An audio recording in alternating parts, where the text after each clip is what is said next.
Hello everyone, welcome to my channel. We are going to solve if a car's speed is modeled by the equation Vt is minus 4t square plus 40t plus 10. So find the time at which the car will stop.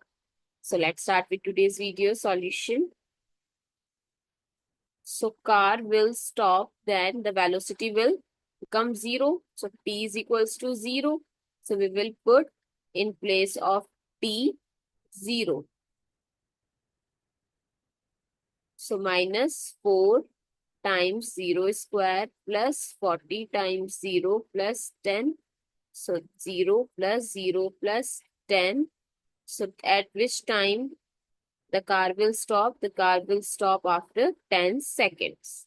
I hope it's clear and you find it useful. So please give us a thumbs up and do subscribe to my channel. Stay tuned for more upcoming videos.